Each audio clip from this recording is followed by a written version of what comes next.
अस्सलाम वालेकुम। उम्मीद करता हूँ फिट होंगे, बेहतरीन होंगे, अपनी लाइफ अच्छे से एंजॉय करोगे। हम तीनों की तरह देवों के देव महादेव एपिसोड 81 पार्ट 2 है। प्लीज लाइक शेयर सब्सक्राइब कर दें। इससे चलते हैं वीडियो की तरफ। इनका नाम है राणा मोहम्मद अली, मोहम्मद समीर खोखर, वली सकलैर Iqbal. So guys let's start. मिलने की अनुमति देने की अनुमति नहीं है मुझे।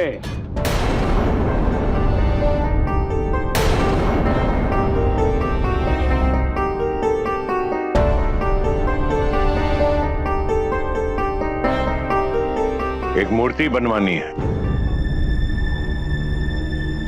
शिल्पकार से मूर्ति ही बनवाई जाती है। मूर्ति बनवाने के पीछे का उद्देश्य बताओ। मैंने कहा ना, मैं जटा से मिलने पर ही बताऊंगा। नहीं, तुम्हारी जटा से भेंट नहीं हो सकती। जहां से आए थे वही लौट जाओ। जाओ।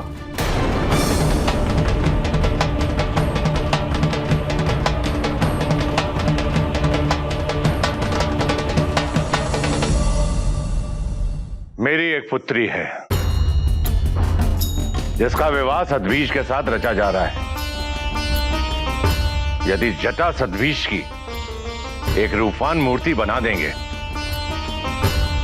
तो सदवीश अपनी कुरूपता से उभर जाएंगे।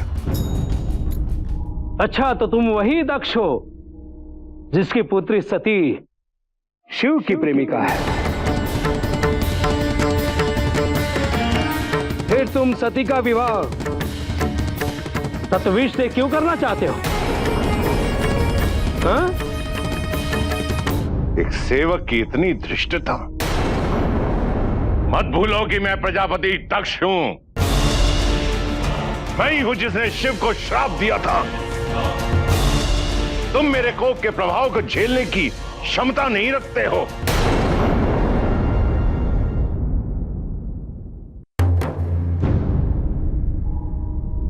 कोप का कुप्रभाव? मैं जटा का प्रिय सेवक हूं।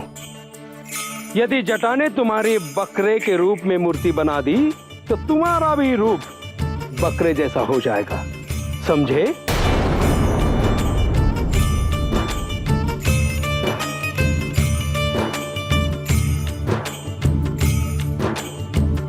चलो चलो, तुम्हारे पद का प्रभाव किसी और को दिखाना।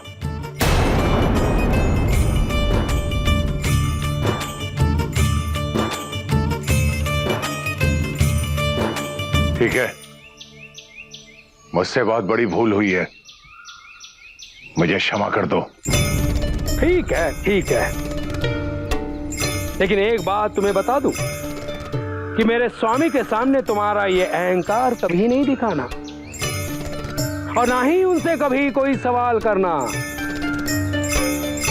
स्वामी को जब मन होगा तब वो तुमसे बात करेंगे। और एक बात, जो वो कहेंगे वो चुपचाप सुनना। है? चलो।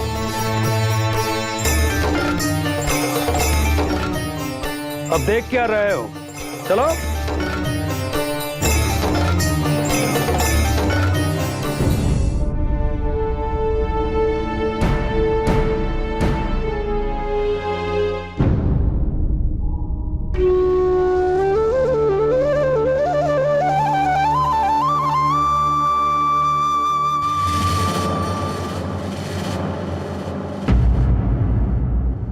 इस संयोग को कोई परिभाषा देना उचित नहीं है सती।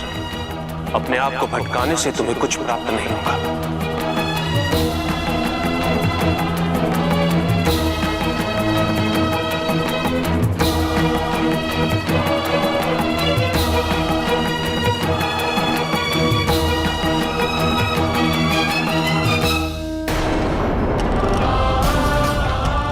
अपनी पुत्री को शिव के लिए जीवन व्यर्थ करते हुए देखना ये मेरे लिए संभव नहीं है पुत्री।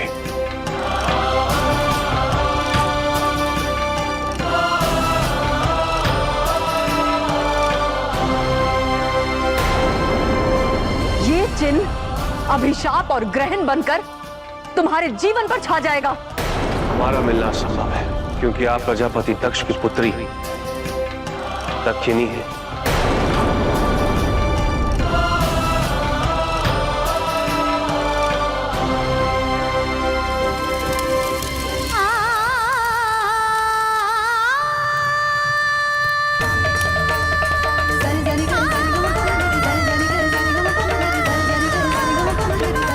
सत्य तो यही है कि आपका जीवन सीमाबद्ध है और मैं इससे बहुत पार हूं।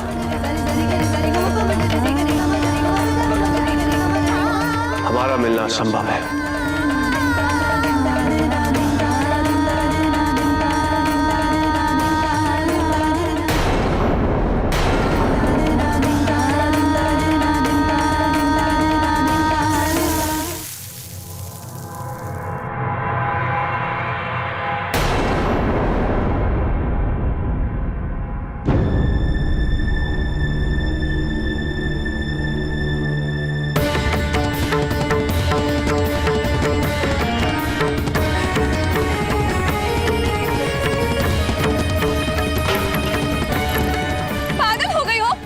दिखाई नहीं देता? क्या मंशा है तुम्हारी? प्राण त्यागना चाहती हो क्या? क्या हुआ रेवती? ये सब क्या है? सती के दुपट्टे में अग्नि की लपटें लगी थी और उसे सुध ही नहीं थी। सती?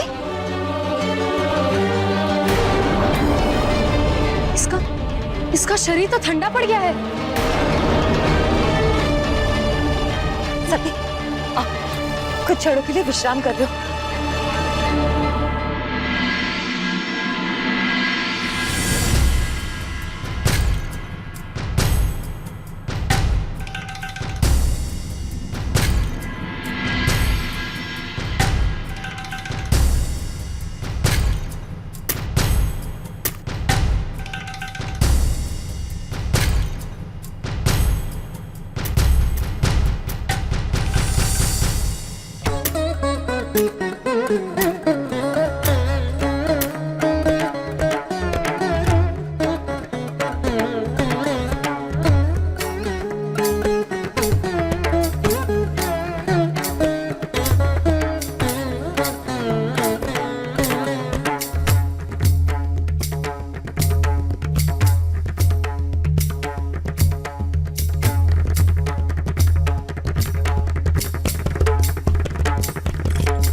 स्वामी,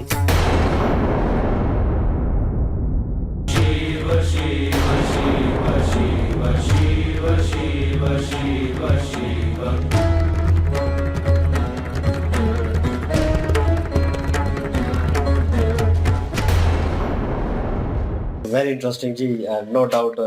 जिस एपिसोड जिस पार्ट का हमें इंतजार था वो यहीं से शुरू हुआ और नंदी महाराज को हमने फेस तो कर लिया, प्रजापति ने फेस कर लिया, लेकिन यह है कि जो देवी हैं वो बार बार उन्हें इशारा कर रही थी क्योंकि वो मना कर रहे थे बार बार उन्हें, और वो चाहते थे इनका एटीट्यूड जो है, ये जो इनका गुरूर है, घमंड है इस चीज़ के ऊपर, वो सारी ताकत का और प्रजापति का, तो वो कम हो जाए। और वो चाहते थे कि ये खुद इल्तिजा करे, एक किस्म की रिक्वेस्ट करे, तो तभी नंदी महाराज जो है उनको लेके जाना चाहते थे। और जिस तरह उन्होंने मना किया कि तुम और तू करके उनको मुखातब कर रहे थे नंदी महाराज जो है, तो उन्हें गुस्सा आ रहा था और प्रजापति को लग रहा था कि ये कोई आम व्यक्ति है, ये कोई आम इंसान है बेसिकली। तो वो उस हवाले से और उस चीज़ से कि शिल्पकार है आम सा, और एक शिल्पकार का कोई कह लें कि उसका बंदा है और उसका काम करने वाला है, और क्योंकि वो हंडिया बना रहे थे वो सारा उनसे पानी भी मंगवाया और उन्होंने कहा यहाँ रख दो, तो मतलब इस लैंग्वेज को यूज़ करना, तो उसके ऊपर प्रजापति दक्ष जो है जिस तरह गुस्सा कर रहा था, बार बार देख रहा था शक्ति देवी उनकी तरफ है, देवी की तरफ जो है, लक्ष्मी देवी की तरफ। तो वो आगे से इशारा करी, कोई नहीं, एक बार रिक्वेस्ट कर लो, कोई नहीं, एक बार रिक्वेस्ट कर लो। तो ये मज़ा आया। वैसे आज प्रजापति दक्ष जो है सही फंसे, क्योंकि आज उनकी एक नहीं चली और वो जो एटीट्यूड और वो जो उनका अहंकार था, वो जो ताकत थी, आज बिल्कुल पानी होगी, ज़मीन ज़ेर कर दी हर चीज़। और उन्हें क्या नाम है, नंदी महाराज ने, और जिस तरह वो उठ के आए, जिस एटीट्यूड से उन्होंने कहा कि जाओ जाओ, इस तरह इशारा किया, और वो देखने लायक था। मज़ा आ रहा था कि कोई अब उनको जनाब टैकल कर रहा है सही तरीके से। लेकिन ये है कि मतलब था उस बंदे का, और तभी वो हर चीज़ को मानता जा रहा है, और उन्होंने कहा चलें ठीक है, मैं मुलाकात जो है करवा देता हूँ। वो उसके लिए राज़ी तो हो गए, उन्हें ले के चले गए। ऑन अदर हैंड जो है सती जी जो हैं, वो कहीं न कहीं वही बातें उनके ज़हन में आ रही हैं, और जैसे ही खड़ी हुईं विष्णु जी के सामने, उन्होंने हाथ बाँधे तो एकदम से विज़ुअल जो है वो उनका आया, शिव जी का। ख़्याल, उनकी बातें, उनकी तो एकदम से उनकी पूजा जो है वो एकदम से टूट गई एक किस्म की। मतलब वो वहाँ पे हाथ जोड़ के खड़ी नहीं रह सकी वो, और उसके बाद उन्होंने फूल इकट्ठे किए और वो आग लगी, और उनको फिर भी कोई सुध-बुध नहीं है कि मेरे साथ क्या हो रहा है, मेरे दुपट्टे को आग लग चुकी है, मैं जल सकती थी, ठीक है? या भवन में आग लग सकती थी।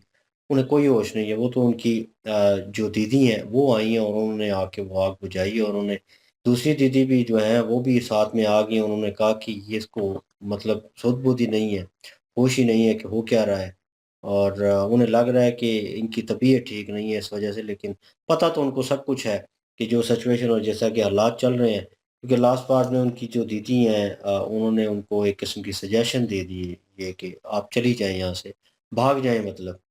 तो उन्होंने कहा ये गलत होगा कि मैंने एक तो वचन दिया हुआ है, और दूसरा मेरी तरबियत में ये चीज़ शामिल नहीं है। वो लांछन लगाने वाली बात है अपने पिता के ऊपर कि वो यहाँ से भाग जाएँ। उन्होंने एक किस्म का वचन लिया हुआ है, तो उसको तो उन्होंने पूरा करना है। तो वो इसी हवाले से वो रुकी हुई हैं। लेकिन शिव जी का प्लान अलग ही है, और करैक्टर में देखकर अच्छा लगा। अभी वो वार्तालाप करेंगे किस तरीके से, वो भी देखने लायक होगा। बिल्कुल जी। और पहले सजेशन जो है वो दीदी ने दी थी, और उसी के रिलेटेड जो है वो उनको ख्याल भी आ रहे थे कि सजेशन तो है लेकिन शिव जी जो हैं वो अपनाना नहीं चाहते। पिताजी जो हैं वो अपना प्राण त्याग देंगे अगर मैंने ऐसा किया, तो माता भी कह रही थी कुछ। तो हुँ, ये बात है कि वो उनको बार-बार वही ख्याल आ रहे हैं और उनका जिस्म भी ठंडा पड़ गया। उनको पता ही नहीं लग रहा कि आग भी जली हुई है, आग उनको लगी हुई है उनके कपड़ों को। तो हुँ, उनको समझ ही नहीं आ रही कुछ भी, वो ख्यालों में खोई हुई हैं। तो बहरहाल दूसरी तरफ जो है वो अपना क्या नाम है, नंदी जी जो हैं नंदी वो महाराज। उन्होंने जो है वो सही से जो है अहंकार तोड़ा है थोड़ा बहुत। और जब उस वक़्त वो सीन उस वक़्त ठीक था जब वो कहते हैं कि अच्छा, अच्छा तो तुम प्रजापति और सती जी के पिताजी हो जो कि शिव जी की प्रेमिका है। तो मतलब कि वो बंदा कोई वैसे अगर सोचे तो वो उस वक़्त जो है प्रजापति को यही आया होगा कि यहाँ तक भी बात पहुँच चुकी है, इतनी दूर। और जटेश्वर पर्वत पे भी ये बात आ गई है। तो वो कहता है कि तो उसके बाद जो है वो तो उन्होंने सही कहा ना, उन्होंने कहा कि शिव जी से अगर वैसे ये शिव जी से जो है वो विवाह कर देते, अगर उसी वक़्त राज़ी हो जाते हैं, ये उनके साथ फड्डा ना बनाते, तो ये आज जो है वो सती जी की शादी भी करवा देते, सारा कुछ ठीक होता, कोई किसी के नीचे ना लगना पड़ता, ना ही ये काम करने पड़ते, ना ही कोई किसी को रूपवान बनवाना पड़ता। तो ये सारा कुछ तो इनके अपने अहंकार और अपनी अकड़ की वजह से ये सारा कुछ हो रहा है, जो कि ये खुद भी अब सह रहे हैं, और सही कहा किया है अपना नंदी जी ने। थोड़ी अकड़ तोड़ी है, और साथ माता लक्ष्मी जो है वो कहती है मिन्नतें कर ले, बता दें ना, कुछ नहीं होता, बता दें इनको, और ये फिर काम बनेगा, नहीं तो विफल हो जाएगी सारी यात्रा। कोई नहीं, तो कोई नहीं। अभी जो है वो शिव जी जो हैं वो सामने आए हैं शिल्पकार के रूप में। तो अभी जो है उन्होंने वार्तालाप तो नहीं की, बहरहाल एक स्वामी। दफ़ा जो है वो जब अपना नंदी जी ने बुलाया तो एक बार मुस्कुरा के देखा उन्होंने पीछे, लेकिन जब वो प्रजापति की तरफ देखे तो वो मुस्कुराहट खत्म होती गई फिर। और साहब। बिल्कुल जी, सती जी की जो बहन है रेवती दीदी, वो काफ़ी ज़्यादा प्रयास कर रही हैं सती जी को शिव जी के पास भेजने के लिए, लेकिन सती जी उन सारी चीज़ों को जो पास्ट में गुज़र चुकी हैं, याद कर रही हैं कि उनकी माँ ने उनके साथ कौन-सी वार्तालाप की थी, पिता जो हैं उन्होंने क्या कहा था उन्हें, शिव जी जो हैं उन्होंने क्या कहा था। तो इस चीज़ को लेकर वो अपने मेंटली तौर पर अपने आप को सैटिस्फाई करने के लिए अब वो इस कंडीशन में आकर खड़ी हो चुकी हैं कि ठीक है, जो होता है अब हो जाए। अब उन्हें कोई दिक्कत नहीं है इस चीज़ को लेकर, लेकिन अगर देखा जाए तो वो पूरी तरह से इस वक़्त खोई पड़ी हैं। उनका दिमाग जो है वो कहीं और है, और जिस्म जो है वो कहीं और है। इसी वजह से तो चलते-चलते उनके दुपट्टे में आग लग गई है, लेकिन वो चल रही थी, उन्हें कोई पता नहीं था, और वो विष्णु जी के लिए मेरे ख़्याल में फूल भी हुँ, लेकर जा रही थी, और इतनी वो महव थी कि दुपट्टे की आग जो है उनको छूने वाली थी। लेकिन यहाँ पे रेवती दीदी आई हैं, उन्होंने पानी गिरा के आग बुझाई है और उनसे कहा है कि आप किधर हैं? आपको होश तो है? आपको पता है आपके दुपट्टे में आग लगी हुई थी और आप प्राण त्यागना चाहती हैं, आप चाहती क्या हैं? तो बाकी जो दूसरी बहनें आई हैं फिर उन्होंने पूछा, उनको भी बताया कि इनके दुपट्टे में आग लगी हुई थी लेकिन इन्हें किसी चीज की खबर ही नहीं है। फिर उनका जब टच किया अदिति जो है उन्होंने कहा इनका तो शरीर ठंडा पड़ रहा है। तो फिर अब वो उनको लेकर चली गई हैं कक्ष में। आप देखते हैं आगे क्या होता है। दैट्स इट जी। नेक्स्ट पार्ट जो आएगा वो देखने लायक होगा, उनकी वार्तालाप सुनने लायक होगी, क्या कन्वर्सेशन होती है और किस तरह वो इम्प्लीमेंट करते हैं शिव जी जो है प्रजापति के साथ, क्या उनका रवैया होता है। लेट्स सी जी। लाइक शेयर सब्सक्राइब कर दें। इंशाल्लाह मिलते हैं नेक्स्ट वीडियो में। अपना ख्याल रखिएगा, दुआ में याद रखिएगा। तब तक के लिए अल्लाह हाफिज, पीस।